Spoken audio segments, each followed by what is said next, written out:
Today, I'll show you how to build bigger forearms at home with no equipment by training the full forearm, not just the part that burns. Let's get to work. And pay attention to one muscle in particular. It's one of the biggest and most visible muscles in your forearm, the one that gives your arm that thick side profile, and almost nobody trains it. Because the exercise everyone does, the wrist curl, literally can't reach it. I'll show you what does. Let's start with why forearms are so stubborn. Your forearms work all day. Every time you carry something, hold your phone, open a door, type, they're firing. So lazy reps and light tension won't force them to grow. They're already used to that. To actually build them, you have to train them directly, with real load and real focus. And here's the part most guys never understand. The forearm isn't one muscle. It's really 3 jobs, plus your grip tying it all together. Job 1, the flexors, the underside of your forearm. Job 2, the extensors, the top of your forearm. Job 3, the brachioradialis, the thick muscle near your elbow that gives the forearm its shape.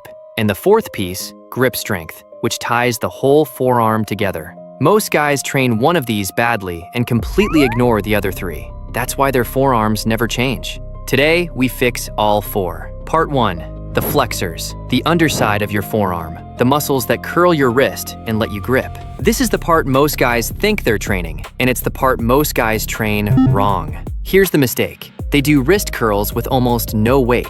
They rush through the reps, and they only move through half the range. The forearm barely gets challenged, so it never grows. Here's the fix at home. Grab a backpack and load it with books, or grab a water jug or a couple of full water bottles. Rest your forearm on your thigh, palm facing up, with your wrist hanging just past your knee. Let the weight roll down to your fingertips for a full stretch, then curl it all the way up and squeeze. The 2 things that make it work: a full range of motion, all the way down, all the way up, and a slow, controlled tempo. No swinging, no rushing. Feel the underside of your forearm do the work. 2 to 3 sets of 15 to 20 slow reps. That alone is more than most guys ever give their flexors. That's the side everyone trains. Now the side almost nobody trains, and it's the one that makes your forearm look full. Part 2, the extensors, the top of your forearm, the muscles that lift the back of your hand and keep your wrist stable. This is the most neglected part of the entire forearm,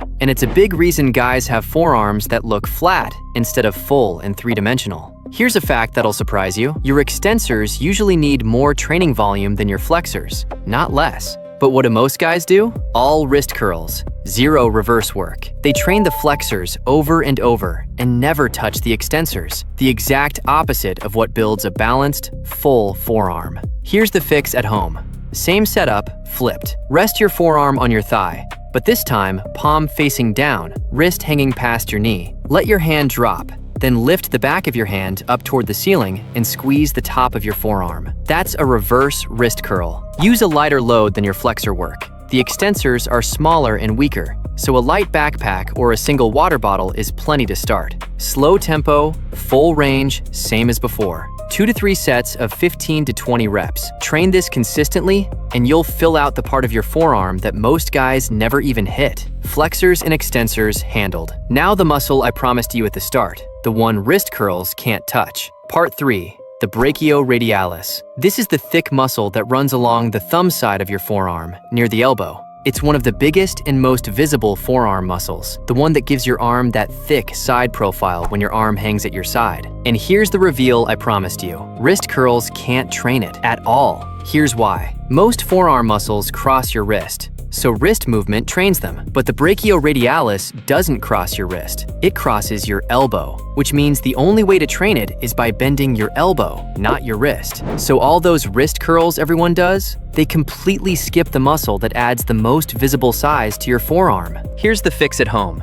2 movements, both with your backpack or water jugs. First, hammer curls. Hold the backpack by the top handle, or hold a jug in each hand with a neutral grip. Thumbs pointing up, palms facing each other. Curl it up like a normal curl, but keep that neutral, thumbs-up grip the whole way. That grip is what shifts the work onto the brachioradialis. Second, reverse curls. Hold the weight with your palms facing down, knuckles to the ceiling, and curl it up. Palms down is the position that hammers the brachioradialis and the top of your forearm at the same time. 2 to 3 sets of each, 10 to 15 controlled reps. This is the muscle that turns skinny wrists into forearms that look strong even under a sleeve. 3 muscle groups down. Now the piece that ties them all together, and the one that carries over into real-world strength.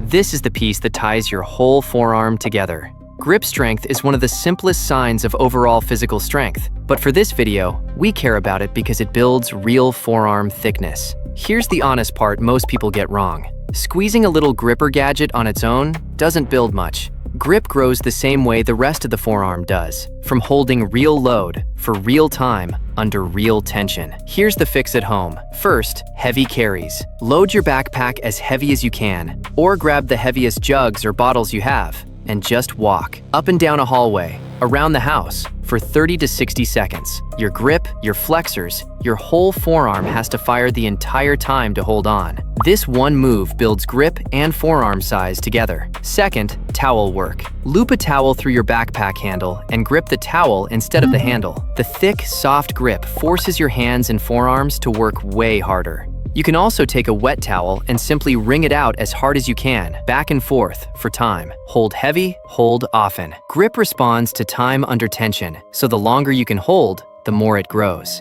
Now let's lock in what you just learned, because once you can feel each muscle working, every one of these moves gets twice as effective. Picture your forearm in 4 simple parts. The flexors on the underside. They fire when you curl your wrist up and when you grip. You should feel them on palm-up wrist curls and during every heavy carry. The extensors on the top. They fire when you lift the back of your hand. You should feel the top of your forearm working on reverse wrist curls. The brachioradialis, near your elbow on the thumb side. It fires when you bend your elbow with a neutral or palms down grip. You should feel it on hammer curls and reverse curls, close to your elbow. And grip, which pulls the whole thing together on every hold and carry. Here's the key that ties it together. These are small muscles that work all day, so they don't respond to ego lifting and fast, sloppy reps. They respond to slow tempo, a full stretch, and a hard squeeze. Control the weight, feel the muscle. That's what forces growth. Now that you understand the forearm, the mistakes become obvious. Here are the big ones. Stop doing these. Mistake 1. Only doing wrist curls. You now know that skips 2/3 of your forearm, the extensors, and the brachioradialis. Train all 4 jobs, not 1. Mistake 2. Training flexors but never extensors. That builds imbalance and leaves your forearms looking flat. Give the extensors equal or even more attention. Mistake 3. No load and no progression. Wrist circles with empty hands do nothing. You need real weight, and you need to slowly add more over time. Mistake 4. Rushing the reps. Fast, swinging reps rob the muscle of tension. Slow down. Control every rep. Mistake 5. Never training grip directly. Grip is forearm. Heavy holds and carries build size, the isolation moves can't. Mistake 6. Skipping forearms entirely because you think they'll catch up from other lifts. They won't. They need direct, focused work, just like any other muscle. Fix those 6, and you're already ahead of almost everyone at the gym.